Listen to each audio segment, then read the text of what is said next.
Live from the 2016 Philadelphia Flower Show, Explore America, celebrating 100 years of the National Park Service. So our station is a top 40 radio station.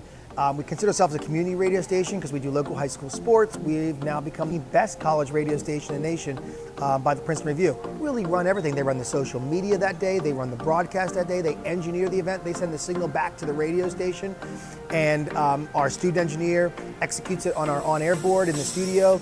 The only part I really play is just the nuts and bolts of it, making sure that we have everything we need to facilitate and execute a flawless broadcast for the Pennsylvania Horticultural Society and the Philadelphia Flower Show.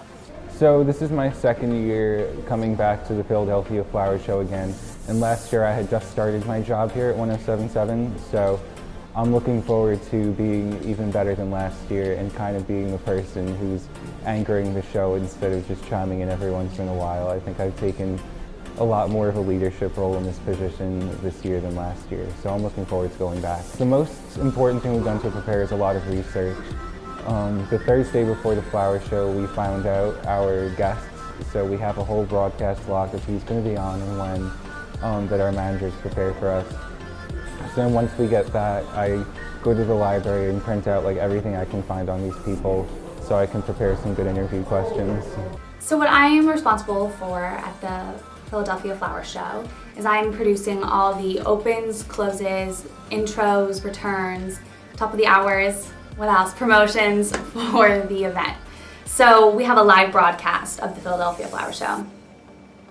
And we are having live broadcasters there in the Philadelphia Convention Center, and we're going to be having them talking to their guests, and in between each and every show, we have a couple of shows, my pre-recorded production of the scripts that I'm given will be played before, during, and after the whole entire broadcast. So I first got my full script of what I had to produce and record about like a week and a half before the show, which was actually really early. John Moses came in and gave me this stack of papers and was like, here you go, like, we got it early. And I was like, great. So I got to work and I ended up being finished within a week of producing like 20 opens, closes, returns. So the Flower Show is a combination of probably our biggest event. It is also probably the most stressful event, depending on who you ask. Probably our most important live broadcast because it is like the culmination of all of our efforts. Like we have not just, students going out and talking on air, but we have, sponsors coming, PHS themselves, are there, and we have to make a good appearance. So it's important in, not only doing something cool for the students, but doing something cool for our sponsors who like really think it's awesome, and also for PHS itself. So it's really important that we hit all of those marks and really make sure that it's like the top quality that it can be.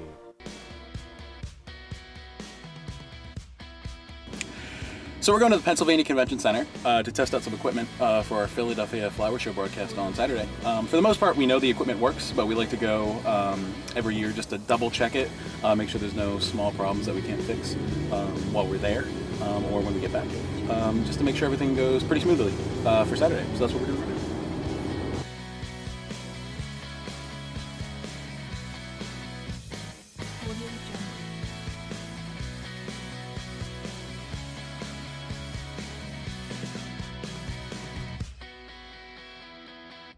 Audio Jungle.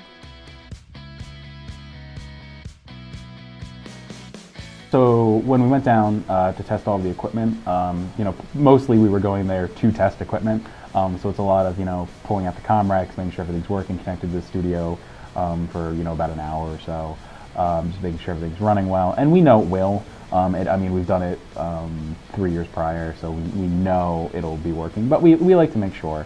But it also lets us sort of scope out the show so we can see sort of, what we think we might want to highlight for our contest that we're going to be doing the day of. When we were there testing out our equipment, there was a guy from, I think the place was called Fresh Squeezed or something like that. And he came up to us and said, what are you guys doing here? I said, oh, this is where we're going to broadcast live from on opening day. And he said, no, this is my spot. So we had a little territorial discussion. I contacted the Flower Show And by the end of that day that we went down to test the equipment, we found out that he was in the wrong spot, we were in the right spot, and we were good to go. So, because we weren't sure if we were going to be moved or if the juice salesman was going to be moved, that obviously has some implications in terms of what we're playing over the air. So it's really important for us to like stake where we are. So John had to basically call up Nicole. Hello? Hey Nicole, how are you? Hi, I'm good. How are you? Good, not too bad. John Moses calls me, and he was at the convention center. We have to make a slight change, a modification in probably all of the opens and closes and bumpers for the event. And he tells me, we just got moved from our spot where we're going to be broadcasting, and I need you to change all 20 of what you recorded and produced and insert this new Exhibit Hall A, the grand entrance at the Philadelphia Convention Center. Going to be in Exhibit Hall A, which you already have and you're already promoting, but we're going to be at the grand entrance of Exhibit Hall A, which is a big deal. Yeah, all right, it's going to be the grand entrance of Exhibit Hall A. Are you okay with changing all of those? Yeah, I can do that. Okay, all right. And she took it pretty well. He expected her to be a little bit more upset, but I kind of know how Nicole is. So on the inside, she's probably like, "This sucks." So I was glad I finished with enough time, and I was able to edit and go back and produce and fix all of them and put them in, and we're ready for the show. Around 5:30 in the morning, we all met up at the station. We headed over to Philadelphia so we could set up around 7. Then we got to do a nice like walking tour of all the exhibits. We actually went around and picked different exhibits that we wanted to use for a contest, where like if you could guess like which national park it was designed after, like you would win a certain prize. So before all the shows and after we finished setting up, we kind of just went around so we could pick certain things. Let's go live from the grand entrance in Exhibit Hall A at the Pennsylvania Convention Center. And your host for Your Pet Matters, Dr. Michael Tokiwa of the Animal Hospital at Kingston and Blauenberg, your pet's life partner in medicine, live from the 2016 Philadelphia Flower Show. 107.7 The Bronx, 1077thebronx.com. We're live at the Pennsylvania Horticultural Society's 188th Annual Philadelphia Flower Show. You're listening to a special edition of Your Pet Matters, broadcasting live from the grand entrance in the Exhibit Hall A at the Pennsylvania Convention Center. I'm Michael Dr. T. Tokiwa, and we're so excited to be part of this year's theme, Explore America. The exhibits are visually stunning and accurately celebrate and commemorate 100 years of the National Park Service. I just joined Sustainable last week, so it hasn't been that long at all. But I'm here today at the Flower Show with 1077 The Bronx. Sustainable will be coming back on for a second show at 2 o'clock. We have a few interviews just to talk more about the Flower Show. Social media has been doing fantastic. A bunch of people who just sort of just recently joined the radio station, like Nicole and Jamal, have been doing really good today, like exceptionally fantastic. And otherwise I've been having a good time. I mean, I took a bunch of pictures and I got to see a bunch of cool flowers, and my show went well, so I can't really complain about it. The show's going really well. I think we've had a lot of success, and a lot of happy faces have come by telling us how they've enjoyed today. Right now, I am working on some more social media. So we were posting up our last interview pick with Turf's Up Radio, and we have one more show, which is Sustainable You, and they're prepping for it right now. So we're in the home stretch, and it's going really well. Hi, Nancy. Welcome to the show. Hi. Thank you so much for having me. No problem. So Nancy is the Pennsylvania Horticultural Society Director of Gardening Program. Now, can you tell us what the Pennsylvania Convention Center really looked like before today? Like, I'm sure it's gone through a big transformation. So can you just explain it to our listeners a little bit about what it looked like previously?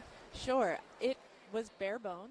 I love hearing about how this whole process comes about and how people choose what they want to do. Like, you have to start planning 18 months in advance. So while like last year's flower show is going on, people are already planning for the next one. So there's a lot that goes into it, and it's so elaborate and beautiful. A lot can go wrong with a live broadcast. And for us, it's about being prepared and being ready. And I have to say, this year we were prepared, we were ready for anything that could happen, and nothing happened. So it was great that technically the broadcast went off without a hitch, Students did a wonderful job. They were prepared, they were ready, they had questions ready, they were professional.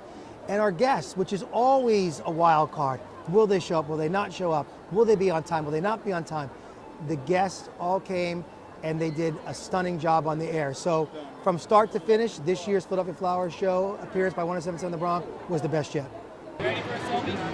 Non-profit to non-profit.